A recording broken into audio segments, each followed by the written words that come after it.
Hey guys, welcome back. Joe here again from ScaleFreak.com. Gonna show you another installation bit on my Sakura D4. This is my rear-wheel drive Sakura D4 drift kit. Absolutely in love with this thing here. But what I want to do is go through a bunch of the upgrades and stuff like that. Today we will do SAK-D4829, which is the front single dampener mixing for the D4, also known as the monoshock upgrade. What is this thing? Well, basically, see the way on the front of this kit I have two shocks right now? Well, let me just tilt this up. Two shocks right now governing the front end. That's the normal thing, right? That's what we're all used to. Well, this is going to remove one of the shocks and make it so you have one in a horizontal, basically governing the whole front end or springing the whole front end. It's going to make a few changes and allow for some different weight transfer. Now, first, give me 1 second. I'm going to pull this whole front bumper section off here just to kind of open it up before we explain a little further. One moment, guys. So boom, just like that, two screws off the bottom of the chassis and the front bumper and my stealth body mounts come undone. Now what you're going to see here is, like I said, in a normal suspension setup you do have two springs. Now this is the idea of the weight transfer. With drift, what you want to do is when you go into a corner, of course all of the weight kind of wants to shift itself, and in here you actually want weight shift. You want everything on a drift car to shift towards the outside of the car. It's going to help with the slide and help with the handling. But of course, with two springs and shocks into place, it has to fight against the one spring, and of course it's going to adjust camber, it's going to adjust all the angles and stuff like that, and it does not allow the chassis to pitch and roll as much as it wants to give you the most successful drift. Well, that's because there's a shock tower and there's two springs and each spring is connected to its own arm and everything is working fairly independently. What this setup is going to do is remove one spring, well actually technically it removes both of these springs and puts one up top, and basically the spring will only be used for the compression of the two arms coming together. The rest of the front end will be floating, which basically means that as the body pitches, the spring doesn't compress and the arms are able to move freely, as long as it's not compressing, but you're able to get a weight shift from the chassis. Very, very, very beneficial for a drift kit. But let's get this undone. Just give me 2 seconds. I'm going to take off the front end because I'm going to remove the shocks. I'm also going to remove the shock tower. We won't be needing that anymore. Just give me 1 second. Now that I've got the front end disassembled, you can see I've got all my parts kind of set aside. The front end of the D4 looks a little bit naked with no suspension, and the poor little guy is just flopped flat on the ground. But I've also opened the package for the new setup, and you can see I've got everything laid out here. So one of these is going to go directly mounted to each arm, and of course we've got spacers and everything to hold the shock a little bit further off. Instructions are very, very simple. I love how easy Sakura lays this stuff out. It's going to take no time at all for this install, and the tools are very simple. You just need the 2.5 and a 2 and a 1.5 to get everything apart, and then just a 2.5 and a 2 to put it all back together again. Now again, instructions are simple. It's just basically a matter of spacing out these rears. So as you can see here, you're going to throw a screw and a screw, and then you've got spacers that go on the back like so, and that these are going to screw directly into the front of the arm, and that is going to give you everything you need to mount that bad boy onto there. And then of course your shock is going to connect to the top. So give me 1 quick second. I'm going to get this thing put on for you. You get to watch. How much fun is it to watch? So there's my 2. Slam this bad boy into the arm.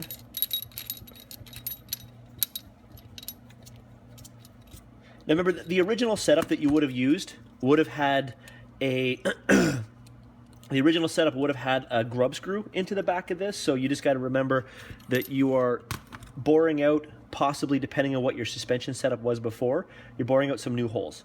So just make sure that you don't get too forceful with it. Be kind, because you don't want to, of course, strip the screw out. I've just learned now that it is much easier to do if you pop both the screws through first, like that, put the spacers on the back, and then mount it. Get each screw started ever so gently. And remember guys, do not just hammer them down. Don't just hog that sucker in there. It will tighten to a point, and then after that you're just going to strip it. So just lightly until you feel it's just snug enough, and maybe even come back later and snug it up a little bit more depending on how much it cools down. Get it on there. The Sakura plastic is actually really good, so it's not like you're going to keep cranking this sucker down and it's going to go absolutely mental on you. It won't strip out very easy. You've really got to mean to put some pressure on it. So there's one of them installed. So you can see now that I'm going to put that shock in the middle, and it's going to force these arms apart and give that front end its lift again. So give me 1 second. I want to get that second one installed. Just one moment. Now that both of these are installed, you can see exactly how this front end is set up. If all I have to do is put a little bit of tension on the inside of these parts here, and the front end comes back up again. Now it's time to actually install the shock itself. Now, when you notice the stock shocks, one side has a giant standoff and one side does not. So on the stock shock tower, this is for the top, this one's for the bottom. This kit calls for 2 of these. So since you're going to be breaking it down to just one shock, just grab the one off the bottom of the other shock, pop that sucker out, and there you go. Just pop this one out here too, and bingo, you have 2 of exactly what you need. So bing, there you go. So then of course you're going to use the new screws that they came with it, with the new standoff that they've also included. These things screw in. Just give me 1 second here. So with the new standoff that comes included as well, and screw it in. Keep forgetting these go in from the back. So throw this bad boy in through the back of here, like that. Let's actually take this off.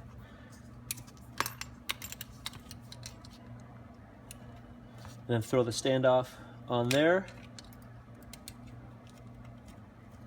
and then toss your shock on. Just like that.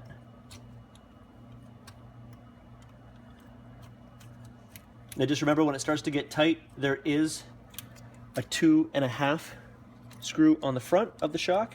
So you just hold them both, tighten it down nice, and that's on there like that. And then of course just flop around to the other side as well. Get that done.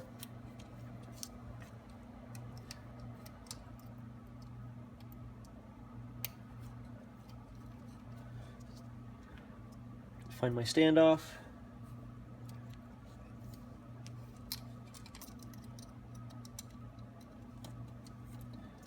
And pop the other shock on.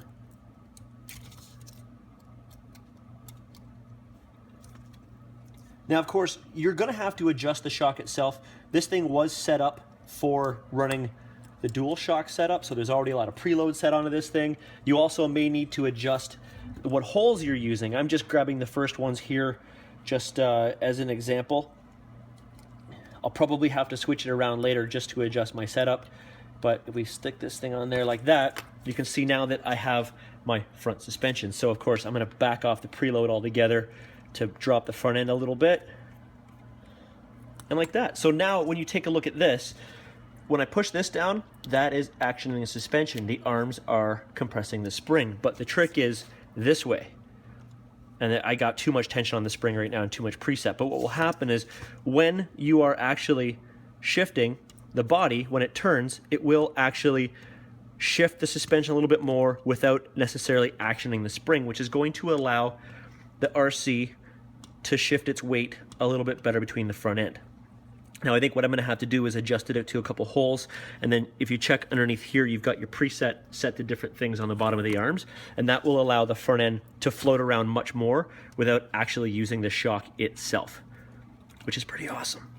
So I'm going to spend some time and try to figure out exactly how to get it set up and in the correct holes. And then of course, all I'll do now is fit this bad boy back onto the front, just like that. And then the car will be all back together again. And then it's a matter of testing and tuning, because again, the interesting thing about drift is it really throws a bag of dirt in the face of everything that I've ever learned when it came to RC before, which was a matter of keeping the wheels stiff and how to not transfer the weight so much, whereas this one here is the exact opposite. It wants me to transfer the weight as much as possible. See, look at that. I love that back and forth without actually making the spring do anything. So this wants me to transfer the weight. That way it can roll the tire a little bit. And it's just an interesting setup. So, and now that you only have one shock that's actually working on the front end, it's a much easier setup on the front as well. So that's it, guys. Just remember, go check out RC Mart. SAK-D4829 is the front single dampener mixing for the D4. A pretty neat upgrade to throw on here. This was actually advised to me by more than a few people to get this thing onto my kit and try it out, and that it's going to make a pretty big difference when it comes to how the car actually handles itself. In the future, I do plan on doing something with the rear also. Just kind of get it in here so you guys can get a good look. Some nice looking parts. Oh, also, with removing the springs off the front end, you can actually adjust the tires to get even more throw to it. So once I get the little arms I have added onto here, I don't have to worry about hitting the shock. In the previous setup, if you got in too close, you would actually hit the edge of the shock and it would stop the tire. So now, in the end, you'll be able to get even more steering angle. Anyway, guys, pretty inexpensive upgrade. Consider it, and thanks, guys. So, check it out. Check out the rest of the channel. Check out the rest of the Drift series. If you have any questions, please post them below in the comment section. Don't forget to like, subscribe, and share throughout your community. And guys, thank you very much for the support through this drifting project. It's a lot of fun. I really highly recommend you check it out. Talk to you later, guys. Have a great day.